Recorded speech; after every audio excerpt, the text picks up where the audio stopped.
Hello friends, welcome to my channel. ఈరోజు మనం ఈ వీడియోలో ఎల్జీ వాషింగ్ మెషిన్ లోపల వైపు ఎలా క్లీన్ చేసుకోవాలో తెలుసుకుందాం. మామూలుగా బయట వైపు అయితే మామూలుగా క్లీన్ చేసేసుకుంటాం, కానీ లోపల వైపు మురికి మట్టి దుమ్ము మొత్తం పేరుకుపోతే బట్టలు శుభ్రపడవు.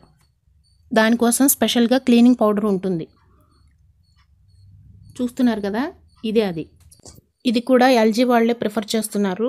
ఆన్లైన్లో దొరుకుతుంది, లేదా బయట అయినా తీసుకోవచ్చు. ఇది ఒక ప్యాకెట్ ఓపెన్ చేసి మొత్తం కూడా మనం డిష్ వాష్ పౌడర్ వేసుకుంటాం కదా, దాంట్లో వేసేసుకోవాలి. ఇలా మొత్తంగా వేసేసుకుని ట్యాప్ ఆన్ చేసుకుని స్విచ్ ఆన్ చేసుకోవాలి. ఇలా పౌడర్ మొత్తం వేసేసుకున్న తర్వాత ఈ డోర్ క్లోజ్ చేసుకుని ఆన్ బటన్ మీద ప్రెస్ చేసుకోవాలి.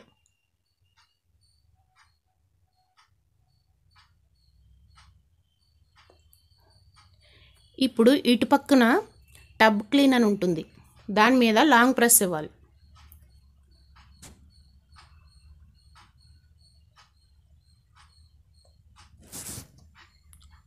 ఇలా లాంగ్ ప్రెస్ చేసిన తర్వాత ఓకే బటన్ని క్లిక్ చేయాలి.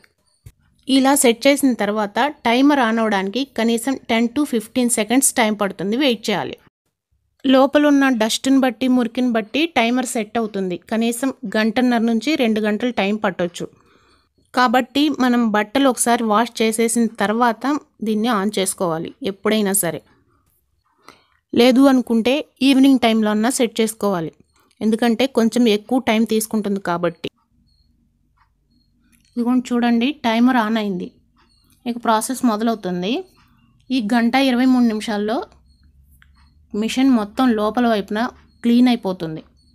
కనీసం సంవత్సరానికి 2 లేదా 3 సార్లు అన్నా మినిమం క్లీన్ చేసుకుంటే మెషిన్ క్లీన్గా నీట్గా ఉంటుంది. సో ఫ్రెండ్స్, వీడియో కనుక మీకు నచ్చితే ప్లీజ్ సబ్స్క్రైబ్ చేసుకోండి.